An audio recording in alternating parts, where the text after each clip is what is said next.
Good morning, my dear students. This is your English class. So take out your English course book and open page number 148. Today we start with the drama The Merchant of Venice. It is a small edited extract from the drama The Merchant of Venice written by William Shakespeare.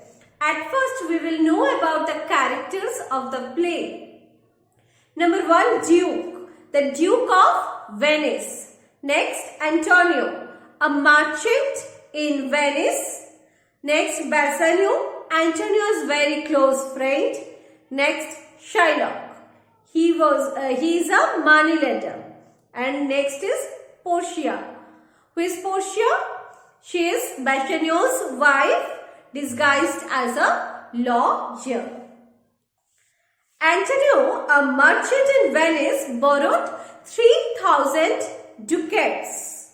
From whom? From Shylock, a moneylender at the Rialto, for his friend Bassanio. He agreed to repay it after 3 months or allow Shylock to cut off a pound of his flesh in lieu.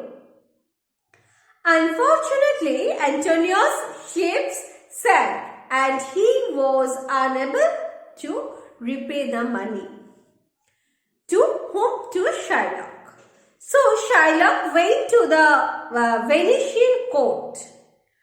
Unknown to all, Portia, Bassanio's wife, came to the court disguised as a lawyer. The scene is of a courtroom. The Duke is in his seat and Antonio, Bassanio and Shylock are present there. Portia enters dressed like a doctor of laws. Duke, please take your place. Are you acquainted with the case that requires attention?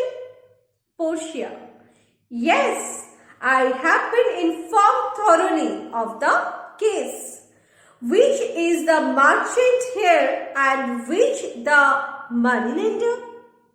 Duke. Antonio and old Shylock. Please stand. Portia. Is your name Shylock? Shylock. Yes, Shylock is my name. Portia. I must admit that your case is very unusual. But under Venetian law, we cannot stop you from proceeding with your claim. He has a claim on you. Is that correct? It is told to whom? To Antonio. Antonio. Yes, he says. Next, it is Portia. Do you acknowledge the agreement? Antonio affirmed that I do. Portia. Then the moneylender must show your mercy. Then, in answer, Shylock told, on what compulsion must I?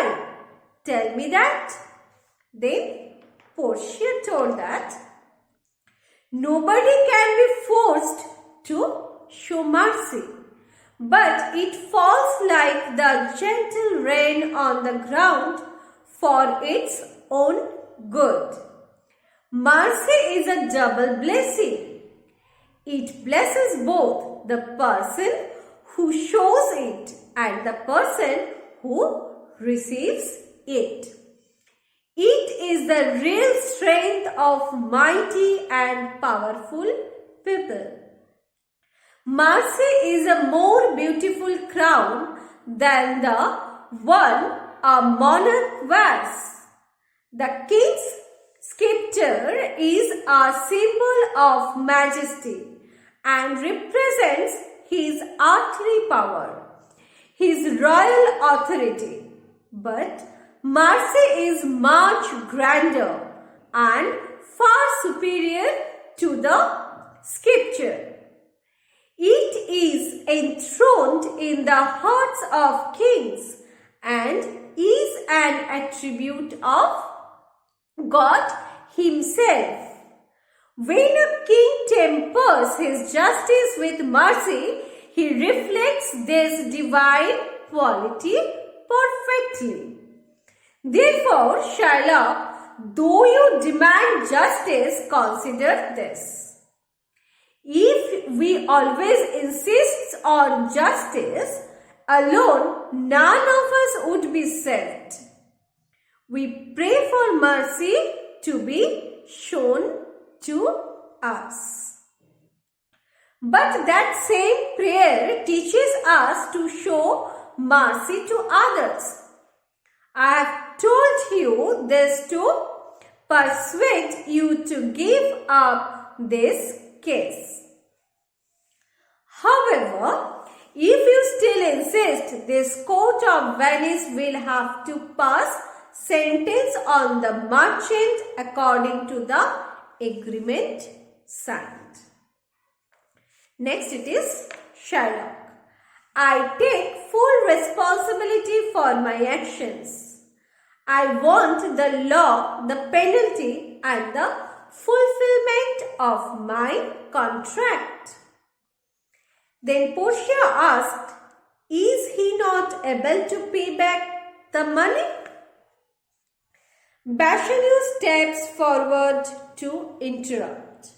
Then Bassanio told, yes, I am willing to pay back the money for Antonio, twice the sum if the moneylender wants it. If that is not enough, I am willing to pay 10 times that amount and pledge my hands, my head, my heart as security. If this will not be enough, it must appear then that you are just evil and malicious.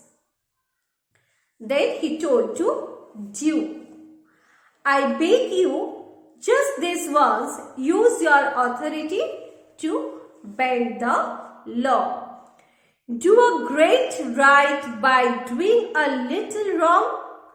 Don't let this devil have his way.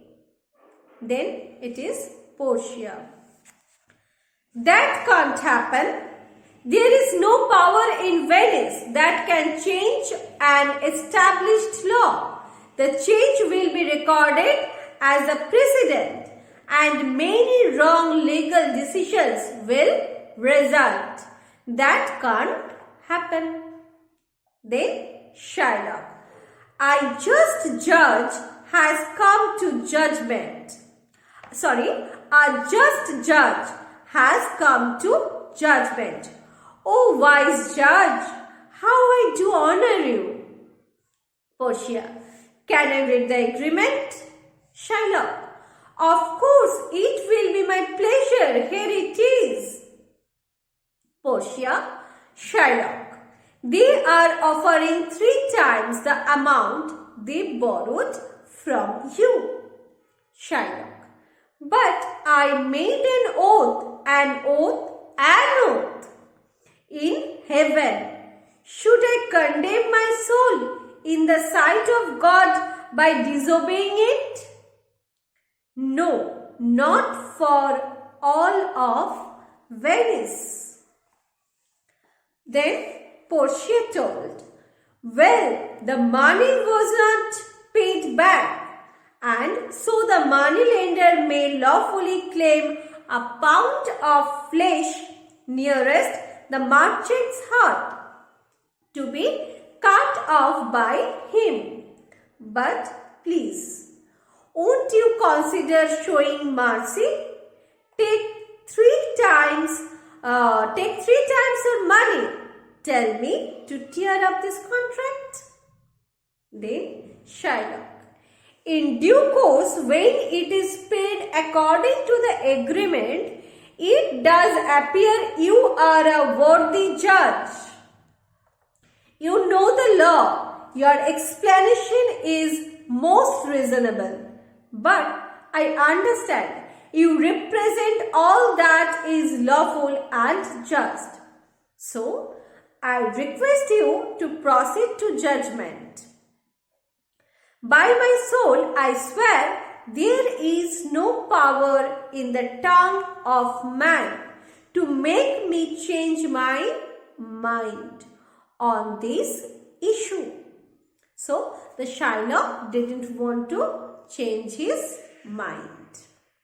Antonio, I beg your honor to declare your verdict. Portia, well, then here it is. Prepare yourself for Shylock's knife, for he will get his pound of flesh.